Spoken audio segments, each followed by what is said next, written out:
విషయాలు చెప్పారు, చాలా బాగా చెప్పారు. అవన్నీ కూడా వాస్తవాలు, చరిత్రలో జరిగినటువంటి విషయాలు. మరి కార్మిక వర్గం ఎంతో పోరాడి తెచ్చుకున్నటువంటి ఈరోజు అంతర్జాతీయ శ్రామిక మహిళా పోరాట దినం. మరి ఇందులో శ్రామిక పోరాట అనే 2 పదాలు కూడా లేకుండా పోయినాయి. ఇవాళ అంతర్జాతీయ మహిళా దినోత్సవం అంటున్నాం అని కేకులు కట్ చేసుకోవడం, విందులు చేయడం, వినోదాలు చేయడం, డ్యాన్సులు వేయడం, అంటే అసలు దాని రూపురేఖలే మారిపోయినాయి. కానీ ఈరోజు అసలు ఎందుకు వచ్చింది? ఇది శ్రామిక మహిళల దినం. అంటే శ్రామిక శక్తి ద్వారా ఉద్భవించినటువంటి ఈ పండుగని, అంటే ఆ రోజున రక్తాలు పారించి సాధించుకున్న రోజే. కానీ ఈరోజు ఆ స్ఫూర్తితోటైనా నడుపుకోవాలి కదా, ఆ స్ఫూర్తితోటైనా మనలో చైతన్యాన్ని నింపుకోవాలి కదా. మరి ఆ విధంగానైనా కానీ మనం కొంచెం సేపు, అంటే ఒక్కరోజు మన కోసం కేటాయించుకొని 4 మాటలు మాట్లాడి తెలుసుకోవడం వల్ల వాటి వలన మనకి ఎంతో ఉపయోగం ఉంది. అందరూ కూడా శ్రద్ధగా వింటే బాగుంటుంది. అయితే ఇందులో అందరూ కూడా పనులకు వెళ్ళే అక్కలే కదా, దాదాపుగా మనం పైసలు సంపాదిస్తున్నాం. అంటే 100 నుంచి 1000 రూపాయల దాకా కూడా సంపాదించే వాళ్ళం ఉన్నాం. మరి ఇందులో ఎంతమందికి బ్యాంకు ఖాతాలు ఉన్నాయి? డ్వాక్రా కాకుండా, డ్వాక్రా అంటే ఉన్నాయి, చంద్రబాబు పుణ్యం అంట డ్వాక్రా ఒకటి వచ్చింది కాబట్టి సరే మహిళలు బ్యాంకులకు వెళ్ళగలుగుతున్నారు, ఖాతాలు తీసుకుంటున్నారు. అది కాకుండా నేను పర్సనల్ ఖాతాలు, అంటే మనం డబ్బులు దాచుకోవాలి కదా, డబ్బులు దాచుకునే ఖాతాలు ఉన్నాయా? చేతులు ఎత్తండి అక్కలు. ఎంతమందికి ఉన్నాయి? కొద్ది మందికే ఉన్నాయి. మరి దీని నెంబర్ మీ భర్తలకు తెలుసా? దీని నెంబర్ మీ భర్తలకు తెలుసా? మీరు ఎంత డ్రా చేస్తున్నారు? ఫోన్పేలు ఎంతవరకు ఉన్నాయి? ఫోన్పే, గూగుల్ పే ఉంది కదా, అవి ఎంతవరకు ఉన్నాయి? మరి వాటి పిన్ నెంబర్లు ఉంటాయి కదా, పిన్ నెంబర్లు కూడా మీ ఆయనకి తెలుసు కదా. అంటే మన ఆర్థికం మొత్తం ఎక్కడుంది? అక్కడే ఉంది కదా. మరి మన మోడీ ఏమంటుండు? భారతం వికసించింది అంటాడు. మరి నిజంగా వికసించిందా భారతం? మరి వికసిత్ భారత్, డిజిటల్ ఇండియా అంటే బ్యాంకుల్లో మహిళలు డబ్బులన్నీ దాచుకుంటున్నారు, స్వతంత్రంగా ఖర్చు పెట్టుకుంటున్నారు, మగవాళ్ళతో పనే లేదు, మంచిగా బ్యాంకులకు వెళ్తున్నారని చెప్తుండు. మరి అది నిజమా? అబద్ధమే కదా. అంటే మోడీ చెప్పేయన్న అబద్ధాలని ఒక్కటి రుజువైంది కదా. ఇక రెండో విషయానికి వస్తే, మహిళలు ఆర్థికంగా, సామాజికంగా, రాజకీయంగా కూడా చైతన్యం కావాలని ఎన్నో ఏళ్ల నుంచి అందులో సాధికారత సాధించాలి, మరి చైతన్యమై ముందుకు నడవాలని మనం చెప్పుకుంటున్నాం. ఆర్థికంగా అంటే మనం ఇప్పుడు చెప్పుకున్నట్టే ఎక్కడ సాధించలేదనేది అర్థమైంది, రూఢి అయింది. ఇక రెండో విషయం సామాజికంగా. సామాజికంగా అంటే ఇక మన మహిళలకు ఉన్నంత కట్టుబాట్లు అసలు ఎవ్వరికి లేవు సామాజికంగా కదా. ఎందుకంటే సాంప్రదాయాల పేరిట, సంస్కృతి పేరిట మనకు చాప కింద నీరులాగా అసలు తెలియనట్టుగా సున్నితంగా మనకు తెలియకుండానే మన నెత్తిన పెట్టారు. ఒక అత్త కోడల్ని అంటది, ఏమంటది? అరే నా కొడుకు సంపాదిస్తుండగా తల్లి, ఎందుకమ్మా మంచిగా ఇంట్లో కూర్చోరాదు, హాయిగా ఉంటుంది అని అంటది. మరి ఇంట్లో కూర్చుంటే ఆ మొగుడు సంపాదించిందే కదా, మరి ఏమో సంపాదించింది అన్నుందా? ఇవాళ నోరు లేని జీవాలు, విచక్షణ జ్ఞానం లేని జీవాలకు కూడా, పశువులు, పక్షులకు కూడా స్వేచ్ఛ ఉంది. మహిళలకు ఉందా స్వేచ్ఛ? మహిళలకు స్వేచ్ఛ ఉందా? అంటే స్వేచ్ఛ అనగానే మీకు వామ్మో స్వేచ్ఛన అంటే ఏంటి? స్వేచ్ఛ అనగానే మీకు వేరే అర్థం వస్తుంది. కానీ స్వేచ్ఛ అంటే ఏంటి? మనది మనం తినగలగడం, మనది మనం చెప్పగలగడం, మనకి తోచింది మనం స్వేచ్ఛగా చేయగలగడం. నాకు ఇష్టం లేదు, నేను రాను, నాకొద్దు అని మీరు చెప్పగలరా? మీ భర్త విషయంలో కానీ, అత్త విషయంలో కానీ, పిల్లల విషయంలో కానీ ఇది కుదరదు, ఇది నేను చెయ్యలేను, నేను రాలేను, నేను ఈరోజు మంచిగా లేను అని మీరు చెప్పగలుగుతారా? చెప్పలేరు. అంటే స్వేచ్ఛ ఉందా మనకి? స్వేచ్ఛ ఉన్నట్టు నటిస్తున్నాం అంతే. స్వేచ్ఛ లేదు.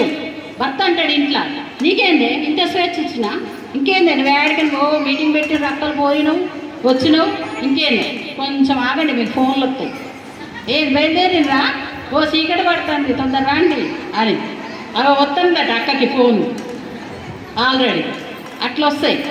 అంటే ఎక్కడుంది స్వేచ్ఛ? స్వేచ్ఛ అనేది అసలు లేదు. ఇంకోటి ఏమంటాడు మోడీ, బేటీ పడావో బేటీ బచావో. అంటే బేటీ పడావో అంటే ఓ బిడ్డ చదువుకో అని అంటుండు. చిన్న ఉదాహరణ, నిన్న పేపర్లో పడింది. ఒక చిన్న పాప కాగితాలు ఏరుకునే వాళ్ళు కుటుంబం నుంచి చిన్న పాప, ఆ పాపకి బాగా చదువుకోవాలని కాగితాలు ఏరుకుంటుంది అమ్మాయి చెత్త ఉన్న దగ్గర. అయితే ఆ పేపర్ని తీసి ఇదేంటి అని చదువుకుంటుంది. చదువుకుంటుంటే ఒక విలేకరు అన్న ఇట్లనే అన్న క్లిక్ అనిపించిండు, ఫోటో అనిపించారు, పేపర్లు వేసిండు. అమ్మాయిని అడిగితే ఏమన్నది, అన్న నాకు బాగా చదువుకోవాలని ఉందన్న, నేను బడికి పోతుంటే నాకు ఆధార్ కార్డు అడుగుతున్నారు అని అన్నది. అంటే మరి ఆధార్ కార్డు ఎందుకు తీసుకోలేదు అని అంటే పుట్టిన తేదీ సర్టిఫికెట్ కావాలట. మరి పుట్టిన తేదీ సర్టిఫికెట్ అంటే వాళ్ళకి ఇల్లు లేదు, వాకిల్ లేదు, ఎక్కడ లేదు, ఏ రోడ్డు మీదనో ఎక్కడో ఇంట్లో పుట్టిన పిల్ల దానికి ఆధారం లేదు, సర్టిఫికెటు లేదు. ఆధార్ కార్డుకు పోతే సర్టిఫికెట్ అడుగుతున్నారు. సర్టిఫికెట్కి ఏమడుగుతున్నారు? హాస్పిటల్లో కన్నట్టుగా సర్టిఫికెట్ తీసుకురమ్మంటున్నారు. అంటే ఆ అమ్మాయి ఏమో ఇంట్లో కన్నా నేను హాస్పిటల్లో కాదు కనింది అనేసి అని చెప్పింది. అంటే కేవలం ఆ కారణం చేత ఆ అమ్మాయి బడికి దూరమైంది. మరి బేటీ పడావో అన్నాడు కదా మోడీ, మరి బేటీ పడావో ఇక్కడ ఏం జరుగుతుంది? చదువుకుంటుందా? అదే బేటీ బచావో అన్నాడు. బేటీ బచావో అంటే 5 నిమిషాలకొక్క రేప్ జరుగుతుంది. 5 నిమిషాలకొక్క రేప్ జరుగుతుంది ప్రపంచం మొత్తంలో. మనం ఇక్కడ ఉన్నాం, అక్కడ ఒక అమ్మాయిని ఆగం చేస్తూనే ఉన్నారు. మనం ఇక్కడ ఉన్నాం, ఒక యువతిని ఆగం చేస్తూనే ఉన్నారు. మనం ఇక్కడ ఉన్నాం, ఒక మహిళని ఇంట్లో తంతున్నాడు వాడు తాగొచ్చి. అత్త మామ మనల్ని జుట్టు పీక్కునేటట్టు పెడతారు. అత్తెవరు? మన మహిళే. మనమెవరు? మహిళలమే. అయినా కానీ మనలో మనకే పెట్టి కొట్లాడుకునే విధంగా ఈ సమాజం ఈ రకంగా చేస్తుంది. ఇక రాజకీయంగా, ఇక ఇప్పుడు సామాజికంగా ఒకప్పుడు ఎలా ఉండేది? చదివితే కష్టం, నవ్వుతే కష్టం, మన ఇంట్లో మనం ఉంటే కూడా కష్టం. అసలు ఆడది పుట్టింది ఎందుకమ్మా? మగవాడికి సుఖాన్ని ఇవ్వడానికే. ఆడది పుట్టింది ఎందుకమ్మా? పిల్లల్ని కంటానికే. ఆడది పుట్టిందమ్మా ఎందుకమ్మా? ఇంట్లో గొడ్డు చాకరీ చేయడానికే. కానీ నువ్వు చదువుకుంటా అంటే నిన్ను పంపిస్తారా? లేదు. ఆ కాలం లేదు, ఈ కాలం కూడా ఇంకా అలానే జరుగుతుంది. మరి 1929 వరకు కూడా సతీ సహగమనం అమల్లో ఉంది. 1929 ఎప్పుడు? మన 80 ఏళ్ల క్రితం వరకు కూడా సతీ సహగమనం అమల్లో ఉంది. సతీ సహగమనం అంటే ఏంటి? భర్త చనిపోతాడు, భార్య బతికుండగానే ఆయన మీద పడుకోబెట్టి మొత్తం కప్పేసి కర్రలతోటి చితికి నిప్పంటిస్తారు. ఎంత దారుణం! మాలాంటి సంఘ సంస్కర్తలు అంటే సమాజంలో పనిచేసే వాళ్ళు, ఆనాడు రాజా రామ్మోహన్ రాయ్ అని ఉండేవాడు సంఘ సంస్కర్త. ఆయన ఇంకా కొంతమంది కలిసి ఇలానే పోరాటాలు చేయడం వలన ఆ యొక్క దురాచారాన్ని తప్పియడం అనేది జరిగింది. పునర్వివాహాలు కూడా లేవు. భర్త చనిపోయిండు, మరి అంతే ఉండాలా? ఇవాళ భార్య చనిపోతుంది, 2 రోజులకి 3 నెలలు తిరగకుండానే 6 నెలలు తిరగకుండానే మొగుడు పెళ్లి చేసుకుంటాడు. మరి ఆడోళ్ళు అంతే ఉంటున్నారు. మరి ఒకవేళ లేదు కాదు కూడదు అని పెళ్లి చేసుకుంటున్నారు. పెళ్లి చేసుకుంటే ఆ మొగుడు కూడా హింస పెడతాడు. అరే వాడి కాడ ఎట్లున్నావు, వాడు ఏమన్నాడు, నిన్నేమనలేదా, అట్లా ఇట్లా ఏయో మాటలు అంటాడు. అది కాక మళ్ళీ ఆడోళ్ళే ఏమంటారు తెలుసా? అమ్ము ఆ మాట పెళ్లి చేసుకుందంట. సింగర్ సునీత తెలుసు కదా మీకు? ఆమె పిల్లలు పెద్ద అయినాక పిల్లల అంగీకారంతో ఒక తల్లిదండ్రుల అంగీకారంతో మళ్ళీ పెళ్లి చేసుకుంది. మనందరికీ తెలుసు. ఆమెను కూడా ఎంత ట్రోల్ చేశారు. మళ్ళీ అంటే మహిళలుగానే అంటే మారాలి కదా మనం కూడా. ఒక మహిళ ఇవాళ భర్త చనిపోతాడు, బొట్టు తీయదు, గాజులు తీయదు, ఊరుకుంటామా? మనం ఊరుకోం. మనలో లేస్తుంది ఆడపిల్లి. లేచి ఏమంటది? అది బరి తెగించింది, దానికి సిగ్గుసరం లేదమ్మా. చూడు, బొట్టు తీయలేదు, గాజులు తీయలేదు. మరి బొట్టు గాజులు ఎక్కడి నుంచి వచ్చినాయి అమ్మా? మనం పుట్టుక నుంచి ఉన్నాయి. మొగుడి నుంచి ఏమొచ్చింది? ఒక తాడు వచ్చింది, పీకాలో అవతల పడేయాలి. కానీ ఈ రెండు మాత్రం ఉంచుకోవాలి కదా. కానీ ఉంచుకోనియరు. మనమే చాలా గొప్పోళ్ళం కదా. ఈ రకంగా అంటే చాలా ఉన్నాయి, సామాజిక రుగ్మతలు చాలా ఉన్నాయి. ఇప్పుడు పిల్లగాళ్ళు ఉంటారు ఇంట్లో, ఆడపిల్లగాడు మగ పిల్లగాడు, వాళ్ళిద్దరిని ఒకలాగా పెంచుతామా? అస్సలు పెంచాం. మగవాడు వాడు ఎక్కడ తిరిగి వచ్చినా ఏం కాదు, ఎన్నింటికి వచ్చినా ఏం కాదు. వాళ్ళు లేవాడు, పక్క నుంచి 8ంటికి లేస్తాడు. ఆడపిల్ల నువ్వే లే, ఏంది రేపు అత్తగారింటికి పోతే మమ్మల్ని తంటారు, మమ్మల్ని తిడతారు, నన్ను అంటారు. తల్లి ఎట్ట పెంచిందమ్మా, తల్లికి సిగ్గులేదమ్మా అంటారు అని దాన్ని లేపుతాం. లేపి ఫస్ట్ దాన్ని అంటుదామంటాం, ఇల్లుడమంటాం. ఇవే నేర్పుతాం. మనం ఎవరికి నేర్పాలి ఆ పనులు? మగపిల్లగాడికి నేర్పాలి నిజ ఒక్కలు. ఎందుకంటే నా కొడుకు నేనైతే నిజంగా అంతే నేర్పిన. ఎందుకంటే నా కోడలు సుఖపడాలి. ఎందుకంటే ఇది మహిళా సంఘంలో పనిచేస్తుంది, ఇదేమో కోడలు హింస పెడుతుంది, ఇదేమో పోయి శుద్ధులు చెప్పుద్ది అని అనవద్దు. మళ్ళీ అందులో కూడా నా స్వార్థమే. అదే భయంతో నేను అంతే నేర్పిన. అందుకని మనం అంతే నేర్పాలి. మగపిల్లగాడిని ఆడపిల్లలాగా, ఆడపిల్లని మగపిల్లగాడిలాగా నేర్పాలి. పనులు నేర్పినప్పుడే ఈ సమాజంలో కొంతైనా మార్పు వస్తుంది. ఇక చట్టాలు ఉన్నాయి. మహిళా సంఘాలు ఎన్నో ఏళ్ల నుంచి కొట్లాడి తెచ్చుకునే చట్టాలు. కానీ ఇందాక మంగక్క చెప్పారు, ఏమని చట్టాలు ఉన్నోడికి చుట్టాలి, నిజంగా చుట్టాలి. ఇవాళ ఒక్క చట్టం కూడా పనిచేయట్లేదు. అదే విదేశాల్లో అయితే రకరకాల చట్టాలు ఉన్నాయి. ఆ చట్టాలు ఏం చేస్తున్నాయి? ఈరోజు మహిళ మీద ఒక అఘాయిత్యం జరిగిందంటే గల్ఫ్ దేశాల్లో వెంటనే ఏం చేస్తున్నారు? పీక కోసి పడేస్తారు, కాలు చేతులు నరికి పడేస్తారు, అవసరమైతే అంగాలు కట్ చేసి పడేస్తున్నారు. కానీ ఇవాళ ఆ చట్టాలు ఇక్కడ ఉన్నాయా?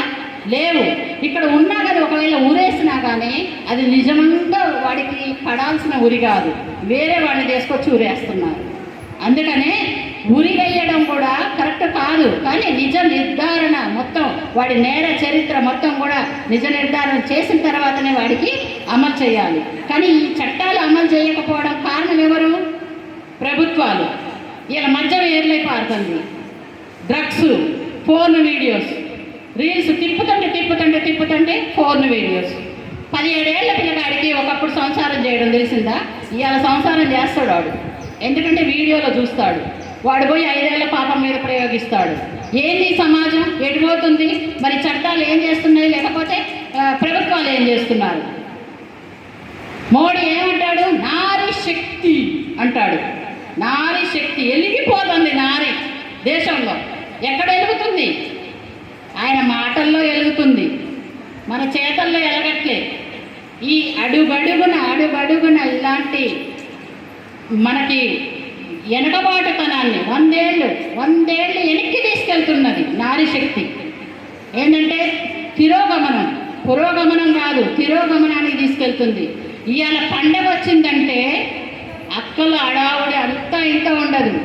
ఎందుకంటే పక్కింటక్క నాకంటే ముందు ఇల్లు కడిగింది, పక్కింటక్క నాకంటే ముందు గుడికి పోయింది, పక్కింటక్క నాకంటే ముందు అప్పలు చేసింది. అంతా పక్కింటి వాళ్ళ కోసమే బతుకుతున్నాం మనం. ఇవాళ మన కోసం మనం బతకట్లే అక్కలు. మరి గుడికి ఎంతవరకు పోవాలి? మరి మన ఇల్లు శుభ్రం చేసుకోవాలి. అది వాళ్ళు చేసిందని చేయని అవసరం లేదు. మనం శుభ్రంగా ఉండాలి, మన శరీరం శుభ్రంగా ఉండాలి, ఇల్లు శుభ్రంగా ఉండాలి, అంతవరకు ఓకే. కానీ ఈ పూజలు ఇవ్వాలి ఎంతైనా అంటే ఒకప్పుడు నేనేది చూడలేదు. నా చిన్నతనాన్ని అసలు ఈ పూజలే చూడలేదు. ఇవాళ అసలు గుళ్ళల్లో బయట రోడ్ల దాకా వస్తున్నారు జనాలు, లైను. అంత పూజలు ఎక్కువైనాయి అంటే ఎవరు ఆ ప్రభావం? మన ప్రభుత్వాలు మహిళల్ని వెనక్కి తీసుకురావడం. సైన్స్ శాస్త్ర సాంకేతిక విజ్ఞానాన్ని కాకుండా వెనక్కి తీసుకెళ్తున్నారు. ఇలా కడుపులో ఆడపిల్లకి ఉండేది ఒక్క మగ పిల్లగాడు పుట్టేటటువంటి వై క్రోమోజోములు ఉంటాయి, తెలుసా? XY క్రోమోజోములని మగపిల్లలకు ఉంటాయి. ఆడపిల్ల అండాశయంలో గర్భంలో వై క్రోమోజోమ్ ఒక్కటే ఉంటుంది. అంటే ఏ ఆడవాళ్ళకైనా ఇక్కడ మగపిల్లగాడే పుట్టాలి. ఇక్కడ ఉండే ఏ ఆడవాళ్ళకైనా కానీ మగపిల్లగాడు పుట్టేటటువంటి క్రోమోజోమ్సే ఉంటాయి, కణజాలమే ఉంటుంది. కానీ మగవాళ్ళు ఏముంటుందంటే ఆడ మగ కణజాలం వస్తుంది. ఎప్పుడైతే మనం సంసారం చేసినప్పుడు వాడి నుంచి విడుదలయ్యేటటువంటి స్మెర్మ్లో ఎక్స్ మన దగ్గర ఉన్న వై కలిసిందనుకో అప్పుడు అమ్మాయి అవుతుంది. వై వచ్చి వైలో కలిసిందనుకో అప్పుడు అబ్బాయి అవుతాడు. అంటే అమ్మాయి పుట్టడానికి కారణం ఎవరు? మగోడేనా? మన మొగుడేనా? కానీ ఏమంటారు మనల్ని? కొన్ని తండాలలో ఇద్దరు అమ్మాయిలు పుట్టారనుకో, నీకు ఇద్దరు అమ్మాయిలు అయ్యారు, నా మోపిల్లగాడు కావాలి, వంశాంకురం కావాలి, పోయే నువ్వు పుట్టింటి ఇవ్వ, నేను పెళ్లి చేసుకుంటా అంటాడు. వేరే పెళ్లి చేసి మొన్నటిదాకా కూడా ఇప్పటికి కూడా జరుగుతున్నాయి. నువ్వు మగపిల్లగాడిని పుట్టే శక్తి నీకు లేదంటాడు. వాడిని ఇప్పుడు మీరు విన్నారు కదా, మీ సరౌండింగ్ మీ చుట్టుపక్కల ఎక్కడైనా ఇలాంటి సంఘటన జరిగితే చెప్పు తీసుకొని కొట్టి అరే ఎదవా, మా గర్భంలో ఉండేది మగపిల్లగాడు, నీ దగ్గర ఉండేదే ఆడపిల్ల మగపిల్లగాడు అని చెప్పాలి. వాడే కారణం అయినా కానీ మనం కారణం అనేసి నిందిస్తున్నారు అనాదిగా. అయినా కానీ ఆడపిల్లలు ఎంత మంచిదమ్మా. ఆడపిల్లలు లేని ఇల్లు శ్మశానంతో సమానం. ఆడపిల్ల ఉండాలి ఖచ్చితంగా. ఆడపిల్ల తల్లి తండ్రిని చూసేది, చుట్టుపక్కల ఒక స్పందన, ఒక హృదయం ఉండేది ఆడపిల్లలకి. మగపిల్లగాళ్ళకి ఎవరికి ఉండదు. ఇలా రాజకీయం ఎవరు చేస్తున్నారమ్మా? గ్రామాల్లో సర్పంచ్లు, ఎంపీటీసీలు, జడ్పీటీసీలు, ఎమ్మెల్యేలు, మంత్రులు ఆడవాళ్ళు ఉంటే మగవాడిదే పెత్తనం. అంతే కదా. సర్పంచ్ పేరుకే బొమ్మ నిల్చొని అక్క ఓటయ్యక్క అంతవరకే నీ పని. ఆ తర్వాత నీ పని లేదు.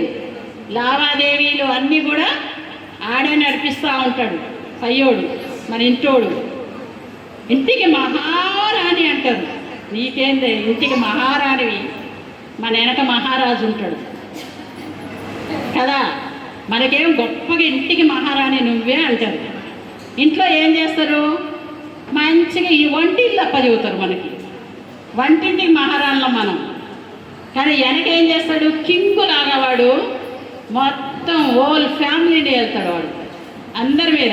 వాడు తల్లిదండ్రుల మీద పెత్తనం వాడే, పిల్లల మీద పెత్తనం వాడే, భార్య మీద పెత్తనం వాడే, అన్న చెల్లెళ్ళు, అక్క చెల్లెళ్ళు అందరి మీద పెత్తనం వాడే. కానీ మనం మాత్రం మహారాణులు. మనం నోరు మూసుకొని, ఎందుకంటే అనుకోకుండాలి. ఆడపిల్ల అంటే 2 బొట్లు పెట్టుకోవాలి, గాజులు వేసుకోవాలి, మంచిగా అనుకోకుండాలి, కాళ్ళకు పసుపు పూసుకోవాలి. అసలు ఆడపిల్ల అట్లనే ఉండాలి.